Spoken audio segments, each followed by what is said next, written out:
Let's go through the A to Z of Formula One. A is for Audi, who become the latest team name of the confusing Sauber team, but they are actually taking over the team. B is for batteries, much more important this year for the cars with the new engine rules. C is for Cadillac, the new team on the grid. With the driver lineup, it feels like no one asked for, but we desperately needed. D is for DRS, which is gone this year. Hopefully the new rules are better.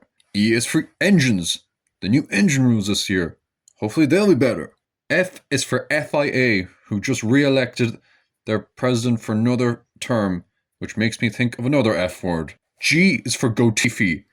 Not on the grid this year, but he will not be forgotten anytime. H is for hell, which feels what certain teams are going to be in if they don't develop their cars right. Looks like Williams might be in there right now. I is for Ireland, which has no race again this year and anytime soon. J is for Jackman, the front Jackman, rear Jackman. Hopefully none of them will get injured this year, as well as any other pit mechanics, by the way.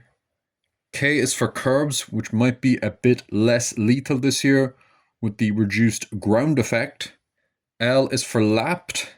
We're going to see probably much more cars getting blue flags this year with the new rules spreading out the field more. Hopefully not. M is for Mercedes, or McLaren, or Max. Likely the winners of this year's World Championship. One of those. Sorry, Ferrari. N is for no chance, which is what pretty much everyone that's not in the big four teams has of winning the World Championship this year.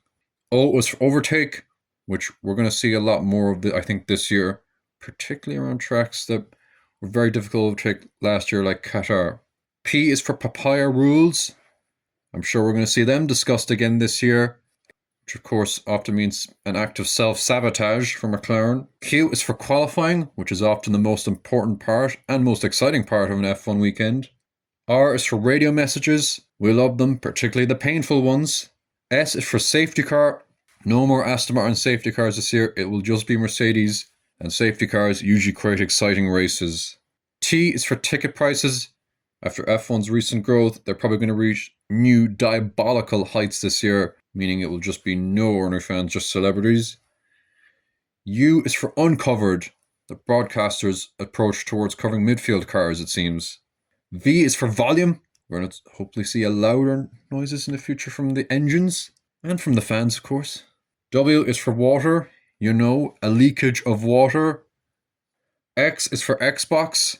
The F1 game is not coming out on Xbox or on any console this year. Instead, it will be just a 2026 DLC on last year's game. And also, I could not think of anything else that started with X.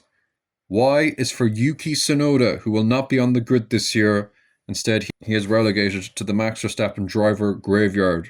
And Z is for Zandvoort, which will be hosting its last ever F1 race this year.